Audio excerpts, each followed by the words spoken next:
Warning. Listening to this show may result in increased levels of inspiration, motivation, and innovation. Side effects can include the immediate urge to take massive action to build a better business and life for yourself and others. You've been warned. Welcome to Influencers Radio with your host, Jack Mize.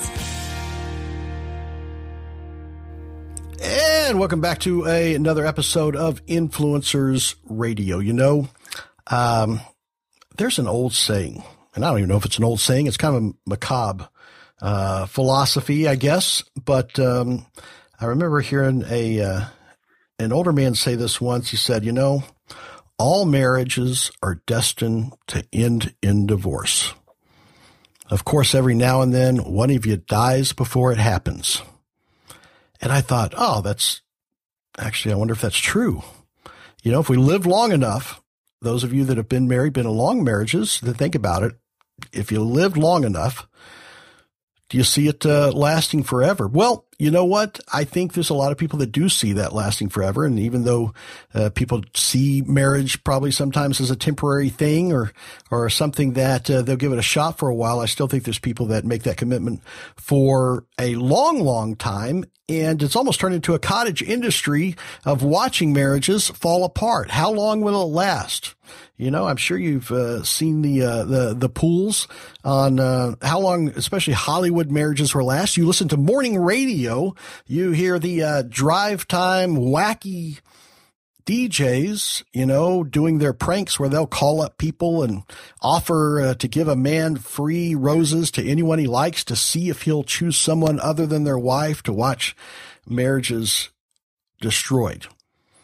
And I'm willing to bet that if you're married, if you've been married for any length of time, there's roadblocks. You know, the euphoria does die down, no secret. And everybody has thoughts and questions the relationship every now and then, but a lot of us work through it. But a lot of people don't see that there's a way to make it work. And unfortunately, they take, I guess, what would be the easy way out. They in the marriage, they go their different ways. And oftentimes go on to find and to start the whole process all over again. Well, there is a way. It's not beyond the reach to save that marriage. And that's why I am really happy to have what I feel is a true influencer today is Lee Baucom, Ph.D. All right. Lee is a best-selling author. But what he really does is he helps people save marriages. If you have to distill it down, no fancy titles, helps people save their marriages. And when I say that, he does that even if one person isn't participating. And that's the thing that really intrigued me, and we're going to get into, is how you do that, how you can work on a marriage when one person isn't willing to participate, and both people don't have the same goal. Lee, welcome to Influencers Radio. Jack, thanks for having me. Well, you know, I got to say, first off, I want to make it crystal clear that you're not what people think of as a traditional marriage counselor or a marriage a therapist, I guess, in that textbook or classical sense. What would be the difference between what you would do and what someone would see a marriage counselor or a marriage therapist for? Yeah, my background is training as a marriage therapist, so a lot of times I say that I'm a marriage therapist in recovery, because when I got out into the real world and started doing therapy, I realized it wasn't working, and I had to find a different way. And so what I look at is my task is relationship coaching. Marriage therapy, a lot of times, just when you go to a therapist, you're ready to tell them all the bad stuff that happened, and that's what happens. We get all that bad stuff out, and then suddenly, you know, we're stuck. And so relationship coaching is really about how you're moving forward. I like to kind of draw the distinction between going on an archaeology dig or building something. And an archaeology dig is kind of fun. You get to dig up stuff, but it's dead. You know, the bones are there and you can see what happened to somebody, but it's dead and gone. And relationship coaching, sometimes you have to figure out something in the back, but you're really aiming forward. You're trying to get somewhere different. So that's what I do. I do relationship coaching. And so, yeah, so you're absolutely right. Therapist does sound like more of a even if someone had a sports, in sports, if you're going to a therapist, it means, it's rehab. It sounds kind of clinical, but coaching is let's get better. You're getting better at something. So you find that the distinguishing part. Therapist is somebody that sounds like, well, let me just be here and listen to what you have to say. We see all the cliches on TV where they just sit and listen. Okay, your time's up. Versus a coach so you get actively involved in making suggestions and helping them work through these situations to actually repair something that they may have thought was beyond repair, I guess. Yeah, a lot of times in therapy, the stereotype of the therapist is saying, well, how does that make you feel? And if somebody is there to work on a marriage and they're constantly going with how does that make them feel? Well, they feel pretty bad because, going through relationship stuff hurts. But that doesn't mean you cut off the hurt part. That to me is where it gets to be difficult. That a lot of times therapists are trained just to be listening to where somebody is, and not to be saying, "Here's where you need to go." When you're in a marriage crisis, you need someone saying, "Hey, you know what? This is where you're trying to head towards. This is some things you need to be doing." And that's where it really starts diverging away from therapy in lots of clear ways that people are lost. They need kind of a roadmap. Well, that's what I think I see when I've seen people talk about going to counselors and therapy. It's very rare that I hear that they've actually come back with suggestions or a path or something to do. And I don't know if that's because they're afraid that if they give suggestions that they don't work, they get blamed for it. One of the things that I learned from researching and seeing what you do and seeing the results that you provide is there's some really astounding numbers on the success rate of traditional marriage counseling. Which you mean the lack of success. Well, yeah, I guess isn't that weird is how they call it. I think about baseball, someone with a 300 average is considered to be a really successful. I mean, you're talking about $1 million contracts and they're only, a successful, less than a third of the time. Well, marriage counselors, I think, get to enjoy probably a record low success rate and still be considered a successful, marriage counselor. Right. Well, what are the numbers there? Yeah. Well, what are the numbers there? Well, I always think about it. It's kind of like if I was going to a medical doctor. We've had some medical stuff in our house lately, and so we've seen lots of doctors until I'm even thinking more about it. But, you walk into a doctor's office and they say to you, hey, you need this procedure. And about 50% of the people who have this procedure, they don't even survive the procedure. And of those who survived, we only get a report of maybe 15 and at the top 20% that find any improvement. And that would be, that's the procedure you're signing up for because that's the same numbers that are represented in the outcome studies of marriage therapy, that about 50% of people who go to marriage therapy still end up divorced. And if you notice, that's almost exactly the same odds of a marriage in the general population. And of those who get through therapy, only 15, and depending on the study, 15 to 20% report that they improved at all through the therapy.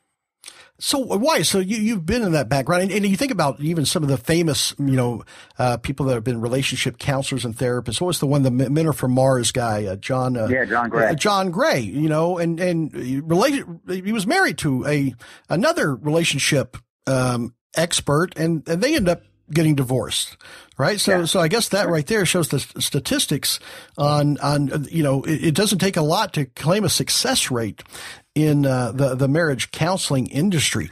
Why is that? And I got to be honest with you. I've been married for 17 years. I love my wife, but you always have those moments where, you shake your head and, you are angry or disappointed or whatever it is with someone else. But people talk about counseling or therapy. All I can think about is, what was that movie with Vince Vaughn, the couples retreat, right? Yeah. And I cannot imagine sitting and having that inflicted on me, that type of, that kind of, therapy or counseling, and like you said, it's a lot of, how does that make you feel? How does that make you feel? Give me an example of what the difference is, when you actually go into actively coaching versus how does that make you feel that makes your success rates so much higher? Yeah, well, let's back up a little bit and what some of the problems with traditional therapy. One big one is that a lot of times one person doesn't want to be there. They're being dragged in by a spouse. They've been pressured to be there. They feel bad, so they go to therapy. And so even in the setup, with no fault on the therapist's part, you've got one person who wants to be there and the other person who wants nothing to do with it. So let's compare that with kind of what we do. We can work with one person. You'd be hard pressed to get a marriage or a counselor to say they're doing marriage therapy with one person in the room. But you can do relationship coaching with only one person showing up because you're working with that one person to make some shifts.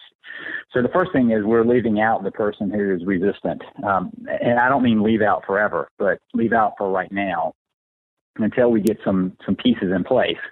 Another one is that a lot of times the therapists are not really trained to do marriage therapy. They're trained in individual therapy, and an individual therapist is concerned with what the individual wants. They're trying to help them get where they want. Now, if you have two people there, you suddenly have potentially conflicting desires. My staff and I are all pro-marriage. I mean, if you come, it's kind of like, again, back to the doctor analogy. If you go in and, you got this arm hanging, and it's broken, and you show it to the doctor, you don't want the doctor to say, so what are you thinking? You want to keep it? You want to get rid of it? What are we going to do here?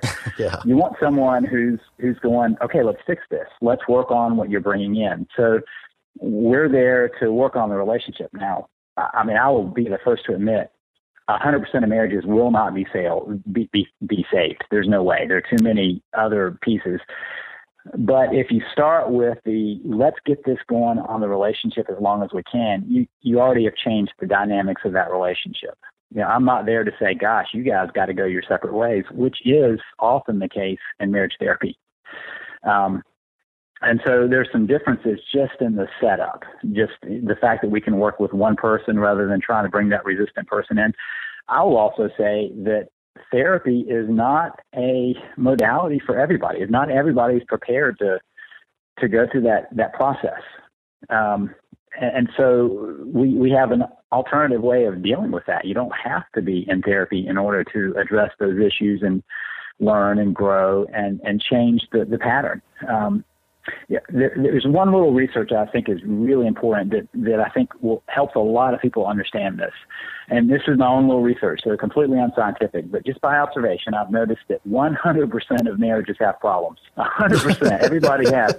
So, and so people go, gosh, we got this issue. Maybe we shouldn't be married. Well, that just makes you a normal marriage. The second statistic is just by looking at studies, about 50% of people figure out some way of dealing with those problems.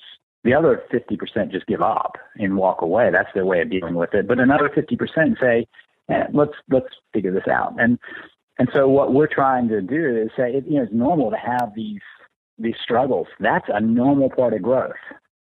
And for me, that is an important switch for people to go, okay, we're struggling. That doesn't mean that we're broken. That doesn't mean we're the wrong people. It just means that we have an opportunity for growth. And what are we going to do with that? Right. And so you said something that I think is really important is, when therapy is not right for everyone, because going back to something you said earlier, that a therapist is someone that you go and you just kind of purge all your problems to. And there's some people that have no interest in going and purging their problems to anyone or going through all that. And so you're saying that that's not even necessary, that they go and rehash, go with detail by detail problems. Because I think on the flip side, there's people that think they're going to a therapist because they want to hire a referee to determine who's right and who's wrong. That's exactly what happens.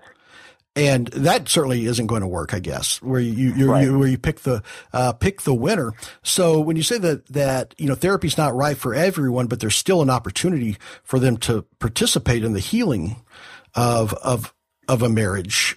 What is it that it sounds like what you do instead of rehash the past and figure out what went wrong is you start where they are and let's figure out how to improve. Yeah. And give them a place where to understand what a marriage could be. Yeah, I think that one of our real shortfallings in our culture is that we don't understand and we don't teach people who are getting married what they're trying to get to. And so if you don't know the goal, you're not going to get there. It's the wrong time to figure it out when you're in midstream and lost. But if you know the goal, then we can talk about the steps to get there. It's kind of like if you're planning a trip. If I'd say, you tell me you're going to go on a trip, and I'll go, where? And you go, I really don't know. I don't know. And so can you help me figure out the map?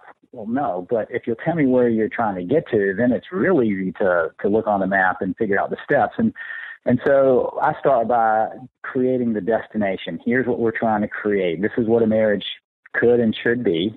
Now, here are the steps that get you there, and here's probably where you missed it. Here's probably where you got disconnected and off in the woods.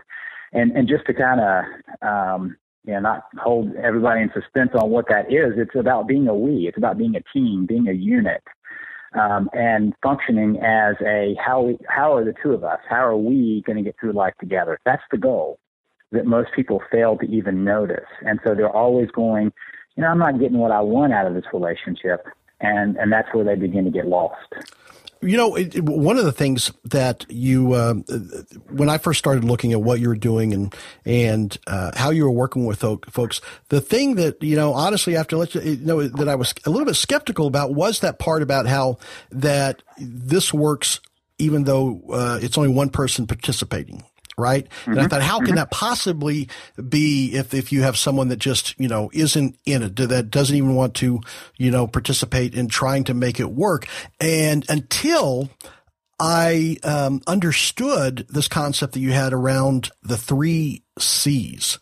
And when you explained those 3 C's to me, it all made sense. So I want to make sure that we spend a little time of you going over those 3 C's, because I think that right there is the core, the secret sauce of how this works when there's only one person participating. Yeah. So, when I named the book, How to Save Your Marriage in 3 Simple Steps, those are the 3 simple steps, but I always preface it by saying, simple doesn't mean easy.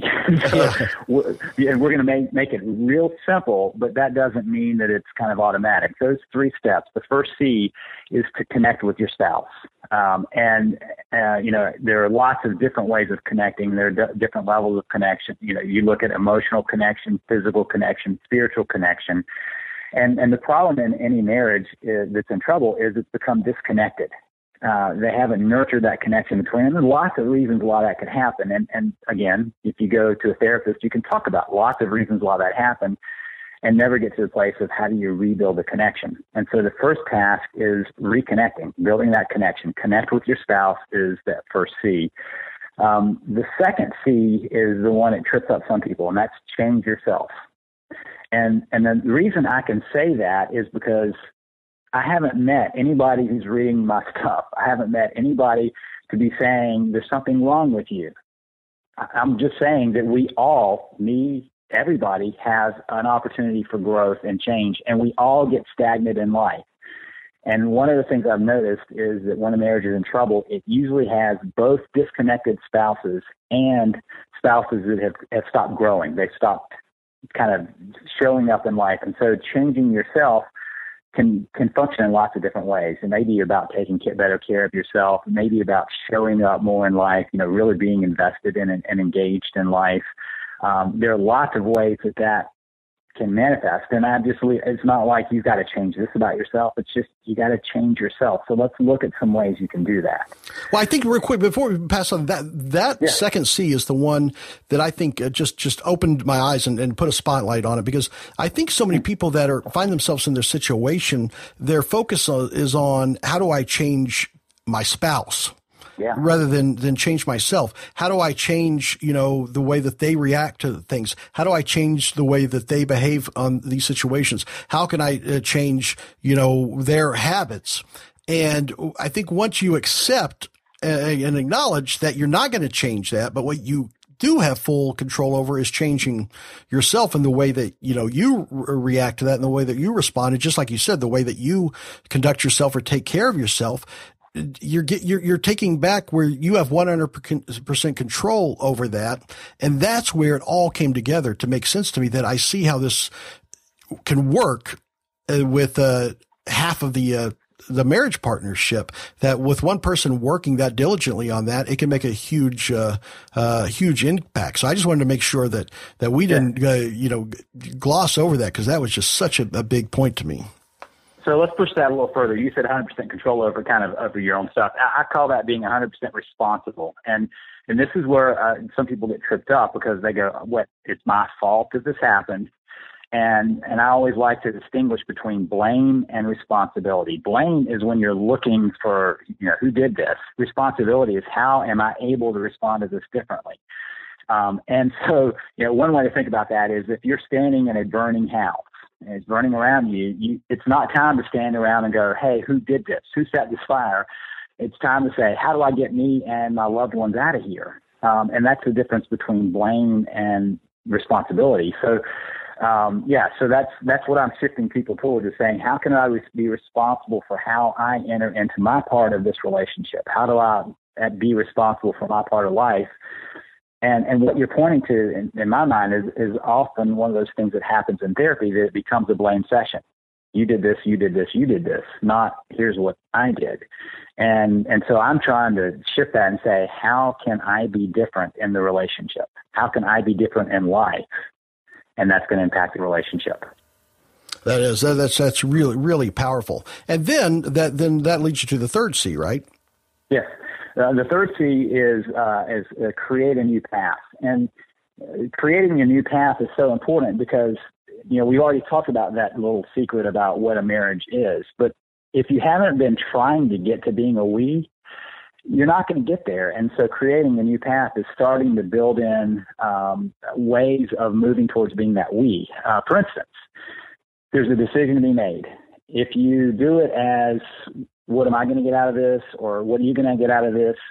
Somebody's going to lose. Instead of what would be best for our relationship. That's a decision making that's about the we. What would be best for us?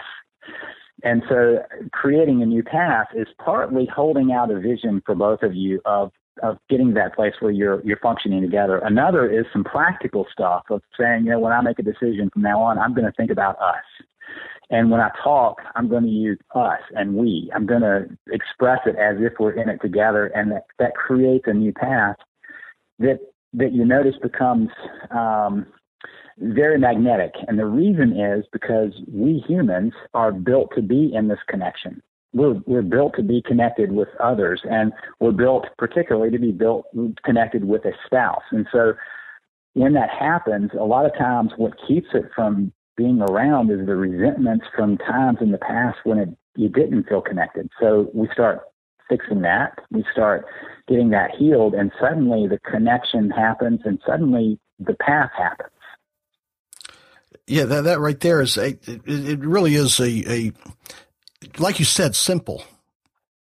Not easy. Yeah, simple, not easy, but it is simple, and some people overlook that, or just whether they neglect it or just, it's not something that I would think about, because you're automatically looking for a different way or somewhere to push that off. So that's incredibly powerful. I got to ask you one thing that. Absolutely.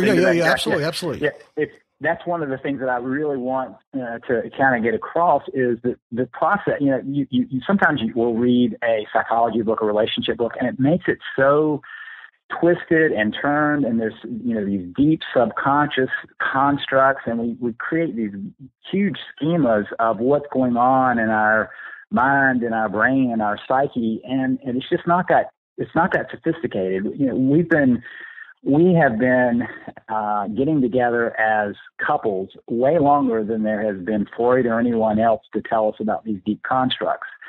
And sometimes what that ends up doing is, instead of getting somebody some help, it gets them to be more confused.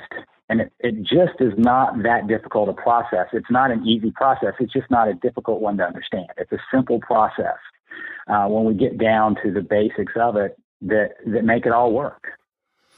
Yeah, well, I think you certainly have distilled it down to those things, and it makes so much sense, when you lay it out the way that you do. And I think that's where the coaching part comes in. I think, because that's I think one of the signs of a really great coach is the way that it's laid out to where people do see that and understand how that works. Yeah, I got to say, it's been on the back of my mind since I first started following you, and that is there ever a time where somebody comes to you or you see a situation where you pretty much just say, you know what, it's time to yell uncle and give up. It's, no, there's nothing here to save. Just go on and go your separate ways. Yeah. And probably my line of where that is going to be a surprise to a lot of people, because a lot of people draw it way before I do. And that line for me, there is a bottom line that I will say, don't even check me out. Don't even look at my stuff. And that is if there is abuse involved, because abuse makes it into a safety issue. And for me, that trumps everything. You got to be safe. There's nothing really to change as long as you're feeling threatened.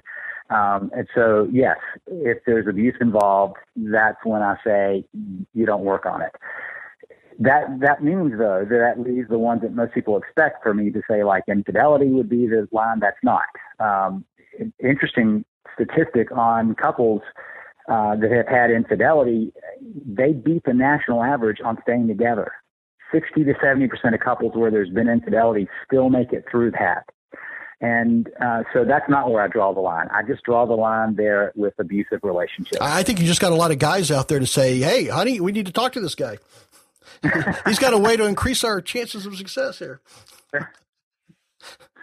That is really interesting, and I don't know if it's that people get past that is it strengthens their relationship, but the fact that is where you draw the line is in abuse, because that's the one thing, going back to the 3 C's, that it doesn't matter how much you change yourself, that's not going to protect you on right. from how your spouse is acting, reacting, or behaving in that way. So that makes perfect sense to me. Lee, I got to ask you something. You are an influencer in my mind. Obviously, influence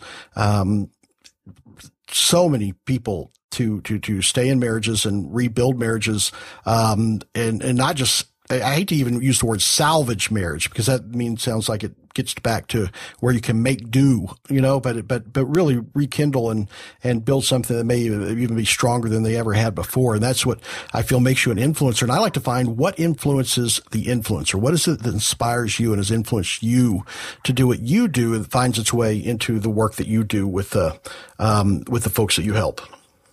Yeah, my inspiration came in childhood. I had the opportunity of watching some very successful marriages. My parents have a great marriage. My grandparents had great marriages. But I also watched my aunts and uncles. And I've got one aunt that is happily married, but the rest have kind of set the stage so that there are probably 6 or 7 other families around that don't have to divorce and will still, have the national average okay, just because of my aunts and uncles' number of divorces. And in that process, I watched what happened to my cousins and the impact it had on them, and was aware of that place of wondering why it had to happen. And so that's the one that kind of set it off for me, and I always am reminded, because it's as close as I could see to the pain and damage of lost marriages, and then the kind of the good stuff that comes out of great marriages, and that comes out of, I think, the first time there was divorce in my family, I was 7 years old, and watching the outcome that still continues to this day. Well, I got to say that, going through that, and, I've come from a family with a number of divorces, and I know people that have gone through families with divorces, and people that have got divorced, remarried, got divorced, remarried again to the same people, that something keeps bringing it back. And you really do have that opportunity to influence people, and not just them, but also the people around them, because people, when they see it work for others, they realize there is something that can be done. There is something that, may not be what, people think is the normal or the traditional way of doing this, and especially one that has such a better success rate as what people think of as the traditional way of fixing or salvaging their marriages. How can people find out more about what Lee Baucom is up to? And learn more about the 3 C's and learn more about your coaching versus therapy and counseling. The easiest way to catch up on me is to go to my blog, and there's the shortcut to my blog is savethemarriageblog.com. Savethemarriageblog.com will put you right on the blog front page, and there's a podcast. People can look lots of articles. I think there are probably about 35 hours of podcasts available right there, and then just tons of articles. So that's a good place to kind of dig in and figure it out. Lee Baucom, Ph.D., I want to thank you so much for coming on to Influencers Radio, because I think this is one that is just so affects just about everyone that listens to this, either directly or indirectly. There's somebody that either themselves or someone that they know that can benefit this, and it's no small event. This is a life-changing event and situations that the outcome can change by just realizing that there is a solution, an alternative. So I want to thank you for coming on today. Thank you for having me. All right, folks, that's it for this edition of Influencers Radio. Once again, savethemarriagepodcast.com. Check it out. Some incredible information on there. And until next time, remember, you are the only real game changer. You've been listening to Influencers Radio. To get all past shows and updates on future shows, visit influencersradio.com today or follow us on Facebook at facebook.com/influencersradio.